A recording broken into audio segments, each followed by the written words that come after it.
Tonight, among the unprecedented number of migrants illegally crossing into the U.S. from Mexico, a dramatic surge in people from China. We're on the border east of San Diego.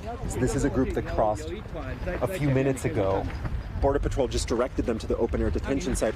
They tell us they're fleeing poverty and political repression, including the aftermath of COVID. Why did you leave China? Freedom. Was there something specific that happened? Yes. COVID-19. My work is gone. What did you used to do? Engineer. Electronic engineer. 3 years ago, 689 Chinese migrants crossed the southern border. Last year, that number soared to over 37,000, part of an explosion of migrants coming here from all over the globe. Currently, most migrants are released into the U.S. to wait, often years, for asylum hearings. Critics say that encourages migrants to come, and President Biden should change course through executive action. The system has been broken for decades. Why not take executive action right now? Why not do more right now to address this? What executive action are you suggesting that we take that we haven't taken that would survive court scrutiny?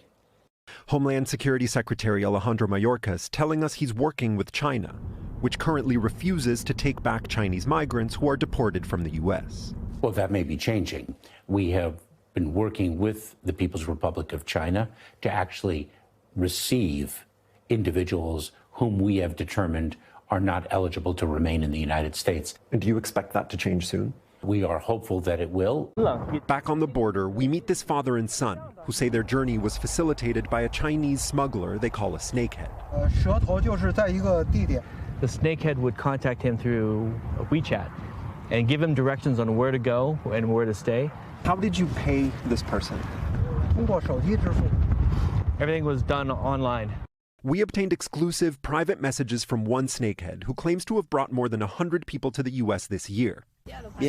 On social media, he posts these proof-of-life videos of Chinese clients traveling toward the border with help from Mexican smugglers. They serve as ads for his concierge service. Ticket price, $10,000 a head. Once they set foot on American soil, the smugglers' work is done, with many more customers ready to go. David Noriega, NBC News, Jacumba, California. Thanks for watching. Stay updated about breaking news and top stories on the NBC News app or follow us on social media.